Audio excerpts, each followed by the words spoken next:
నమస్కారం నవ్య న్యూస్ కి స్వాగతం। ఈ రోజు వార్తల ముఖ్యాంశాలు।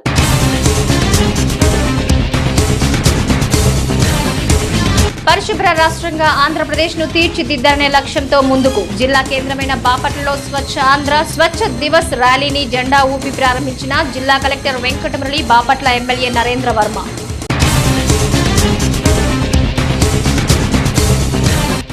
చీరాల పట్టణంలో పేరల్లో కనుల పర్వంగా సాగిన శ్రీ భద్రావతి సమేత శ్రీ భావన ఋషి స్వామి రథోత్సవం। రథోత్సవానికి పెద్ద ఎత్తున తరలివచ్చిన భక్తజనం, భక్తుల రాకతో కిక్కిరిసిపోయిన పురవీధులు।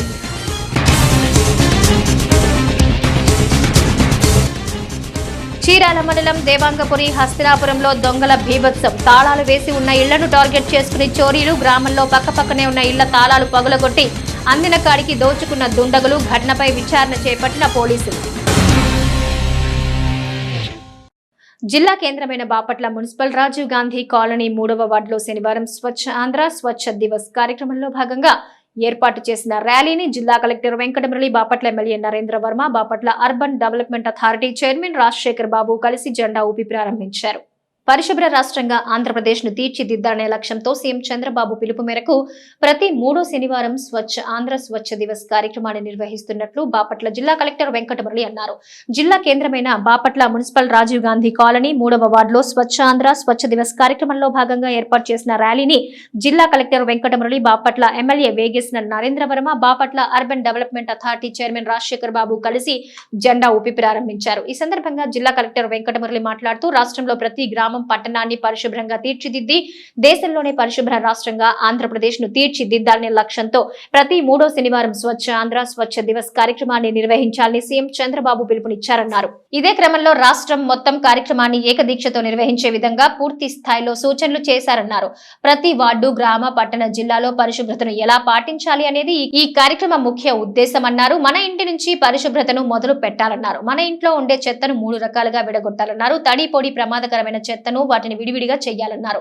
బాపట్ల ఎమ్మెల్యే వేగేసిన నరేంద్ర వర్మ మాట్లాడుతూ సీఎం చంద్రబాబు కష్టానికి ప్రతిఫలంగా మనమందరం ఆయన మార్గంలో నడవాలన్నారు। ప్రభుత్వ విధి విధానాల్లో భాగంగా ప్రజలు బాగుపడాలన్నారు। మున్సిపాలిటీ వ్యవస్థ ప్రజలకు చేదోడు వాదోడుగా పనిచేయాలన్నారు। మన పరిసరాలు పరిశుభ్రంగా ఉంటే మనం ఆరోగ్యంగా, ఆనందంగా ఉంటామన్నారు। వీటన్నింటికీ మూలం పరిశుభ్రత అన్నారు।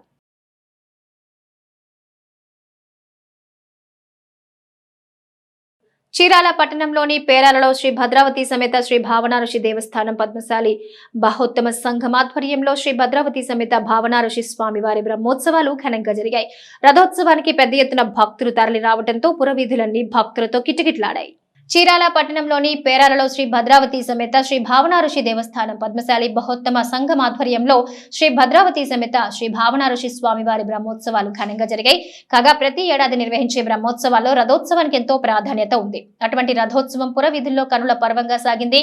రథోత్సవంలో దేవతామూర్తులు విశేష అలంకరణతో భక్తులకు దర్శనమిచ్చారు। రథోత్సవాన్ని తిలకించడంతో పాటు రథాన్ని లాగేందుకు భక్తులు పోటీ పడ్డారు। పెద్ద ఎత్తున భక్తుల రాకతో ఆలయ పురవీధులన్నీ భక్తులతో కిక్కిరిసిపోయాయి। కాగా ఈ ఏడాదికి ఆలయం స్థాపించి 100 ఏళ్లు పూర్తయిన సందర్భంగా శత వసంత ఉత్సవాల్లో భాగంగా బ్రహ్మోత్సవాలు అత్యంత వైభవంగా నిర్వహించారు। మరోవైపు రథోత్సవంలో ఎటువంటి ఇబ్బందులు తలెత్తకుండా ఉండేందుకు గాను చీరాల 2 టౌన్ పోలీసులు పటిష్టమైన బందోబస్తును ఏర్పాటు చేశారు।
చీరాల మండలం దేవాంగపురి పంచాయతీ హస్తినాపురంలో దొంగలు బీభత్సం సృష్టించారు. అర్ధరాత్రి తాళాలు వేసి ఉన్న ఇళ్లను టార్గెట్ చేసుకుని చోరీలకు పాల్పడ్డారు. గ్రామంలో పక్కపక్కనే ఉన్న ఇళ్ల తాళాలు పగలగొట్టి అందిన కాడికి దోచుకుని పరారయ్యారు. చీరాల మండలం దేవాంగపురి పంచాయతీ హస్తినాపురంలో దొంగలు బీభత్సం సృష్టించారు. అర్ధరాత్రి తాళాలు వేసి ఉన్న ఇళ్లను టార్గెట్ చేసుకుని చోరీలకు పాల్పడ్డారు. గ్రామంలో పక్కపక్కనే ఉన్న ఇళ్ల తాళాలు పగలగొట్టి అందిన కాడికి దోచుకుని పరారయ్యారు. బాధితుల వివరాల మేరకు స్థానికంగా నివాసం ఉండే పృథ్వీ వసుంధర తన నివాసం సమీపంలో తన తల్లి నివాసం వద్దే ప్రతిరోజు రాత్రులు నిర్దిస్తూ ఉంటుంది. ఇక ఇదే క్రమంలో రాత్రి వెళ్లి తిరిగి తెల్లవారుజామున ఇంటికొచ్చి చూడగా ఇంటి తలుపులు పగలగొట్టి ఉండడం, ఇంట్లో బీరువా బట్టలు చిందరవందరగా ఉండడంతో ఇంట్లో చోరీ జరిగినట్టు నిర్ధారించుకున్నారు. ఇంట్లో దాచుకున్న సుమారు 12 సవర్ల బంగారు ఆభరణాలు అపహరణకు గురైనట్టు పోలీసులకు ఫిర్యాదు చేశారు. మరోవైపు ఇదే ఇంటి పక్కనే నివాసం ఉంటున్న యనమర్తి వీరవెంకట సత్యనారాయణ ఇంట్లో సైతం దుండగులు చోరీకి తెగబడ్డారు. ఇంటి యజమాని సంక్రాంతి పండుగ సందర్భంగా అత్తగారిల్లు మంగళగిరి వెళ్లొచ్చేసరికి చోరీ జరిగింది. ఓ బంగారపు ఉంగరంతో పాటు వెండి వస్తువులు అపహరణకు గురయ్యాయి. ఘటనపై కేసు నమోదు చేసుకున్న పోలీసులు విచారణ చేపట్టారు. చోరీ జరిగిన ఇళ్లలో ఇప్పటికే క్లూస్ టీం సభ్యులు విలువైన సమాచారాన్ని సేకరించారు. కాగా ఘటనా స్థలాన్ని చీరాల 1 టౌన్ సిఐ శ్రీనివాసరావు చేరుకుని చోరీపై వివరాలు సేకరించారు. హస్తినాపురం మా అమ్మగారి ఇంటికాడ పడుకుంటాను. 2 బల్లీల తర్వాత కాడి నుంచి అయినా అక్కడే పడుకుంటాను. ఒక్కదాన్నే పడుకోలేక అట్టాగే 9ంటికి వెళ్ళాను. పడుకొని 5:30కి వచ్చాను. వచ్చి డోర్ తీసే తలకి గుడ్డలు అన్ని చిందరబందరం పడేసి ఉండే తలకి ఏడుతుంటదిగో ఆమె వచ్చి ఏందా సుందర ఏడుతున్నామంది. దొంగలు పడ్డారు, బంగారం అంతా పోయింది, మొన్న టీవీలే చేశారు, ఇంకా సంవత్సరం కూడా కాలేదు. ఒక చైను 4 గాజులు 10.5 సవరది, 3 ఉంగరాలు, 2 జతల కమ్మలు, 5,000 రొక్కం, 10 లక్షలు అంట. పిల్లాడు చెప్పాడు. పెద్ద పిల్లాడు ఫోన్ చేశాడు. ఆయన వచ్చి కంప్లైంట్ ఇచ్చాడు. పిల్లలేమో జాబులు కదండి, వాళ్ళు అక్కడ ఉంటారు. అవసరం వచ్చినప్పుడు నేను వెళ్తాను, ఒక్కదాన్నే కదా అని ఇక్కడే ఉంటాను. జాతి ఏమన్నా కోడళ్ళకి ఇబ్బంది వచ్చినప్పుడు, కానుపులు వచ్చినప్పుడు వెళ్ళి 2 నెలలు ఉండొస్తాను. నేను పండగని తెచ్చానండి బంగారం, లేకపోతే మా అమ్మగారింట్లోనే ఉంటుంది. రాత్రి మర్చిపోయాను. చరిత్రలో నేటి ముఖ్యమైన ఘటనలను ఒకసారి చూద్దాం.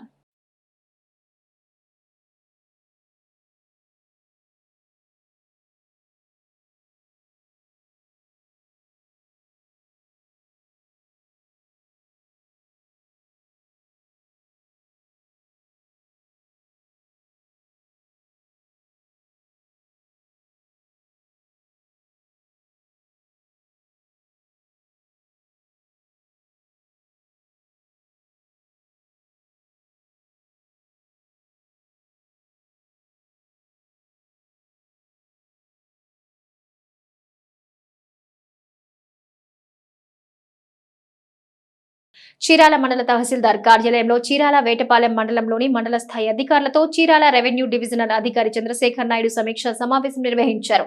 ఈ సమావేశంలో నియోజకవర్గంలో అక్రమ లేఅవుట్స్ పై ఆయన ఆరా తీశారు. చీరాల వేటపాలెం మండలంలో ప్రభుత్వ అనుమతులు లేకుండా వస్తున్న అక్రమ లేఅవుట్స్ పై శాఖాపరమైన చర్యలు తప్పవని చీరాల రెవెన్యూ డివిజనల్ అధికారి చంద్రశేఖర్ నాయుడు హెచ్చరించారు. చీరాల మండలం తహసీల్దార్ కార్యాలయంలో చీరాల వేటపాలెం మండలంలో మండల స్థాయి అధికారులతో చీరాల రెవెన్యూ డివిజనల్ అధికారి చంద్రశేఖర్ నాయుడు సమీక్షా సమావేశం నిర్వహించారు. ఈ సమావేశంలో నియోజకవర్గంలోని అక్రమ లేఅవుట్స్ పై ఆయన ఆరా తీశారు. ఈ సందర్భంగా ఆయన మాట్లాడుతూ ఇప్పటికే అక్రమ లేఅవుట్స్ పై క్షేత్రస్థాయిలో విచారణ జరిపించామన్నారు. అందులో చీరాలలో 13 అక్రమ లేఅవుట్స్, వేటపాలెంలో 65 లేఅవుట్స్ ను గుర్తించామన్నారు. అక్రమ లేఅవుట్స్ పై జిల్లా ఉన్నతాధికారులకు నివేదిక పంపుతున్నామన్నారు. ఉన్నతాధికారుల ఆదేశాల మేరకు చర్యలు సైతం చేపడతామని స్పష్టం చేశారు. ఇదే క్రమంలో కొన్ని లేఅవుట్స్ కు నిబంధనల ప్రకారం చెల్లింపులు చేయిస్తున్నామన్నారు. ఇక కొనుగోలుదారులు సైతం లేఅవుట్స్ కొన్న సందర్భంలో ప్రభుత్వ అనుమతులు ఉన్నాయా లేదా అనే అంశాలు క్షుణ్ణంగా పరిశీలించి కొనుగోలు చేయాలన్నారు. లేని పక్షంలో భవిష్యత్తులో ప్రభుత్వానికి సంబంధించినటువంటి లబ్ధి చేకూరదని స్పష్టం చేశారు. కొనుగోలుదారులు ఎవరు కూడా అన్అప్రూవ్ లేఅవుట్లు కొనకూడదు. అన్ని revenue, Panchayati Raj or urban development authority or అన్ని అనుమతులు తీసుకున్నాక క్లియర్ కట్గా ఉండే లేఅవుట్లే కొనండి. అనుమతులు లేని లేఅవుట్లు కొనకూడదు.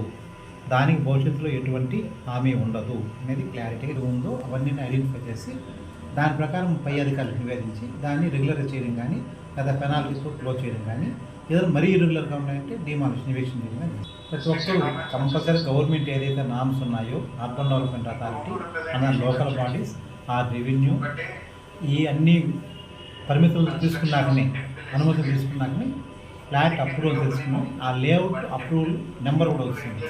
ఆ నెంబర్ తీసుకుని కొనుక్కోమని చెప్పి ప్రజలకు అందరికీ కూడా రిక్వెస్ట్ చేస్తాం. చీరాల మండలం ఈపురుపాలెం కూడల్లోని ప్రధాన రహదారిపై రోడ్డు భద్రతా వారోత్సవాల్లో భాగంగా వాహన చోదకులకు రోడ్డు భద్రతా ప్రమాణాలపై ఈపురుపాలెం సబ్ ఇన్స్పెక్టర్ చంద్రశేఖర్ అవగాహన కల్పించారు. రోడ్డు నిబంధనలు పాటిస్తూ ప్రమాదాలు అరికట్టవలసిన బాధ్యత ప్రతి ఒక్కరిపై ఉందని ఈపురుపాలెం సబ్ ఇన్స్పెక్టర్ చంద్రశేఖర్ అన్నారు. చీరాల మండలం ఈపురుపాలెం కూడల్లో ప్రధాన రహదారిపై రోడ్డు భద్రతా వారోత్సవాల్లో భాగంగా వాహన చోదకులకు రోడ్డు భద్రతా ప్రమాణాలపై ఈపురుపాలెం సబ్ ఇన్స్పెక్టర్ చంద్రశేఖర్ అవగాహన కల్పించారు. ఈ సందర్భంగా ఆయన మాట్లాడుతూ రోడ్డు భద్రతా వారోత్సవాలను ఏటా నిర్వహించి వాహనదారులకు రోడ్డు ప్రమాదాల నివారణపై అవగాహన కల్పిస్తున్నామన్నారు. వాహనాల్లో ప్రయాణించేప్పుడు సీటు బెల్ట్ తప్పకుండా ధరించాలన్నారు. ద్విచక్ర వాహన చోదకులు విధిగా హెల్మెట్ ధరించాలని సూచించారు. ఇక ఇదే క్రమంలో కండిషన్ లో ఉన్న వాహనాలని డ్రైవింగ్ చేయాలన్నారు. వాహనాల్లో ప్రయాణించేటప్పుడు మద్యం సేవించడం, సెల్ ఫోన్ చూడడం, నిద్రలేమి వంటి కారణాలతో డ్రైవింగ్ చేయటం వల్ల ప్రమాదాలకు గురవుతున్నారని, ట్రాఫిక్ నిబంధనలు ఉల్లంఘించకూడదని చెప్పారు.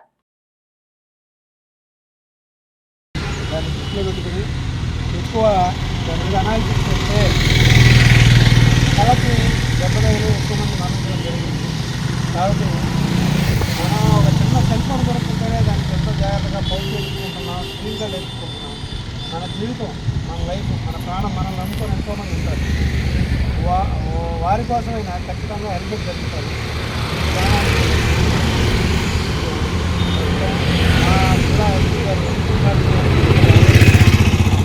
ప్రతిరోజు హెల్మెట్ మీద అవేర్నెస్ చేస్తూ ఉన్నాం. అవగాహన కార్యక్రమాలు ఏర్పడుతున్నాం.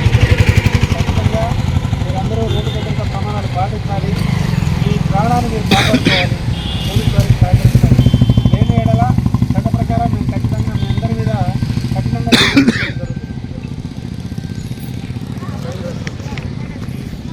పరుచూరు నియోజకవర్గం చిన్నగంజాం కడవకుదురు జాతీయ రహదారిపై రోడ్డు ప్రమాదం జరిగింది. తెల్లవారుజామునే ఓ లారీ రోడ్డు దాటుతున్న గేదెల మందను ఢీకొట్టింది. ప్రమాదంలో మందలో 3 గేదెలు అక్కడికక్కడే మృత్యువాత పడ్డాయి.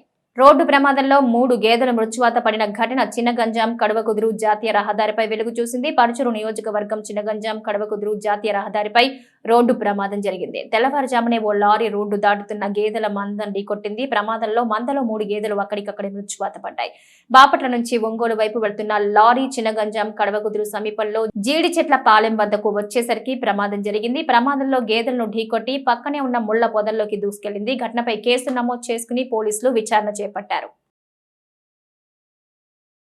నేటి తిరుమల తిరుపతి సమాచారం ఒకసారి పరిశీలిద్దాం. తిరుమలలో భక్తుల రద్దీ కొనసాగుతోంది. నిన్న స్వామివారిని 67,115 మంది భక్తులు దర్శించుకోగా 16,656 మంది తరణీలాలు సమర్పించుకున్నారు. భక్తులు సమర్పించుకున్న కానుకల ద్వారా హుండీకి 4.03 కోట్ల ఆదాయం వచ్చిందన్నారు.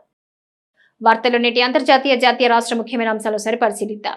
అమెరికా 47వ అధ్యక్షుడిగా డొనాల్డ్ ట్రంప్ ఈ నెల 20న సోమవారం ప్రమాణ స్వీకారం చేయనున్నారు. ఆయనతో పాటు ఉపాధ్యక్షుడు జేడీ వాన్స్ సైతం ప్రమాణ స్వీకారం చేస్తారు. యుఎస్ క్యాపిటల్ ఈ కార్యక్రమానికి వేదిక కానుంది.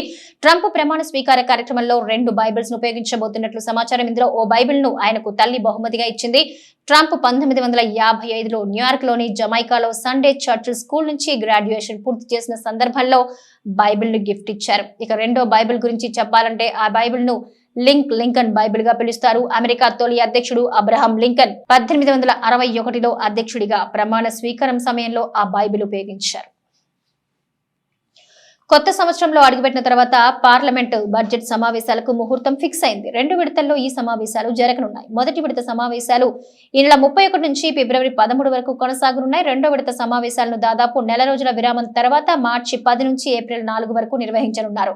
మొదటి విడత సమావేశాల తొలి రోజు ఈ నెల 31న లోక్సభ, రాజ్యసభ ఉమ్మడి సమావేశాన్ని ఉద్దేశించి రాష్ట్రపతి ద్రౌపది ముర్ము ప్రసంగిస్తారు. ఇక ఫిబ్రవరి 1న ఆర్థిక మంత్రి నిర్మలా సీతారామన్ 2025-26కు సంబంధించి కేంద్ర వార్షిక బడ్జెట్ ను పార్లమెంట్ లో ప్రవేశపెడతారు. నిర్మలా సీతారామన్ బడ్జెట్ ను ప్రవేశపెట్టడం వరుసగా ఇది 8వసారి. ప్రధాని నరేంద్ర మోదీ సారథ్యంలో ఎన్డీఏ సర్కారు 3వసారి అధికారంలోకి వచ్చాక ప్రవేశపెడుతున్న పూర్తి స్థాయి బడ్జెట్ ఇదే కావడంతో సర్వత్రా ఆసక్తి నెలకొంది. ఈ బడ్జెట్ పై కేంద్రం ఇప్పటికే కసరత్తు పూర్తి చేసినట్లు తెలుస్తోంది.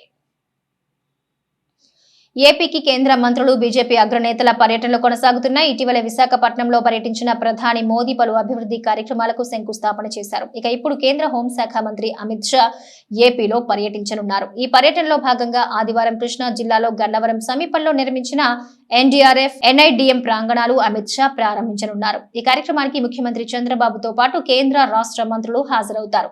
ఈ పర్యటన కోసం శనివారం రాత్రి ఢిల్లీ నుంచి గన్నవరం విమానాశ్రయానికి చేరుకోనున్న అమిత్ షాకు ఘన స్వాగతం పలకాలని ఏపీ ప్రభుత్వం నిర్ణయించింది. ఇక అక్కడి నుంచి ఉండవల్లిలో ఏపీ సీఎం చంద్రబాబు నివాసానికి అమిత్ షాకు చేరుకుంటారు. అక్కడ ఆయన చంద్రబాబుకు విందు ఏర్పాటు చేశారు. తర్వాత విజయవాడలో హోటల్ కు చేరుకుని అక్కడ బస చేస్తారు. అమిత్ షా పర్యటన ఏర్పాట్లను ఏపీ బీజేపీ అధ్యక్షురాలు దగ్గుబాటి పురంధేశ్వరి పర్యవేక్షిస్తున్నారు. అమిత్ షా ప్రారంభించే ప్రాంతాలు పరిశీలించారు. ఎంజీ మోటార్ ఇండియా తన కొత్త ఎస్యూవీ మెజిస్టర్ ను ఆటో ఎక్స్పో 2025లో ఆవిష్కరించింది. ఈ ఎస్యూవీ చూడడానికి గ్లోస్టర్ కు సంబంధించిన ఫేస్ లిఫ్ట్ వర్షన్ గా కనిపిస్తుంది. కంపెనీ ప్రతినిధులు చెబుతున్న ప్రకారం ఈ ఫ్లాగ్షిప్ మోడల్ కంపెనీ గ్లోస్టర్ శ్రేణిలో టాప్ వేరియంట్ గా ఉంటుంది. సేఫ్టీ ఫీచర్ల గురించి చెప్పాలంటే ADAS ఫీచర్లు, 6 ఎయిర్ బ్యాగ్లు, hill hold control, electronic stability program, hill control, traction control, electric parking brake తో పాటు ఆటో హోల్డ్, 360 వ్యూ కెమెరా వంటి ప్రత్యేక ఫీచర్లు ఈ మెజిస్టర్ ప్రత్యేకంగా ఉంటున్నాయి. ఎంజీ మెజిస్టర్ ఎస్యూవీలో 12.3 అంగుళాల touch screen infotainment system, panoramic sunroof, కొత్త పూర్తి digital instrument console, 3 zone climate control, wireless mobile charging వంటి ప్రత్యేక ఫీచర్లు ఆకట్టుకుంటున్నాయి. వచ్చే నెల ఇంగ్లాండ్ తో జరిగే 3 వన్డేల సిరీస్ కు భారత జట్టును శనివారం బీసీసీఐ ప్రకటించింది. ఛాంపియన్స్ ట్రోఫీకి ముందు జరిగే one day series selection committee KL Rahul కు జట్టులో చోటు కల్పించింది. ఇటీవల ఇంగ్లాండ్ తో జరిగే T20 సిరీస్ కు జట్టును ప్రకటించిన విషయం తెలిసిందే. చాలా రోజుల తర్వాత T20లోకి ఎంట్రీ ఇవ్వనున్న ఫాస్ట్ బౌలర్ మహమ్మద్ షమీకి వన్డే జట్టులోనూ అవకాశం ఇచ్చింది. జనవరి 22 నుంచి భారత్ ఇంగ్లాండ్ మధ్య 5 మ్యాచ్ల T20 సిరీస్ జరగనుంది. సూర్యకుమార్ యాదవ్ టీమిండియాను నడిపించనున్నాడు. నవ్య న్యూస్ ముగించే ముందు ముఖ్యాంశాలు మరోసారి.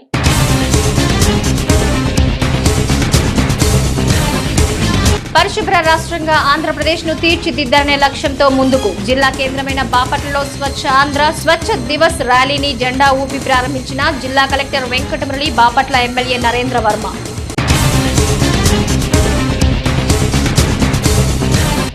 చీరాల పట్టణంలో పేరంలో కనుల పర్వంగా సాగిన శ్రీ భద్రావతి సమేత శ్రీ భావన ఋషి స్వామి రథోత్సవం.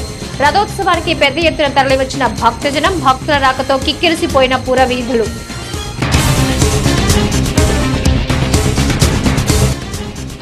చీరాల మండలం దేవాంగపురి హస్తినాపురంలో దొంగల బీభత్సం. తాళాలు వేసి ఉన్న ఇళ్లను టార్గెట్ చేసుకుని చోరీలు. గ్రామంలో పక్కపక్కనే ఉన్న ఇళ్ల తాళాలు పగులగొట్టి అందిన కాడికి దోచుకున్న దుండగులు. ఘటనపై విచారణ చేపట్టిన పోలీసులు.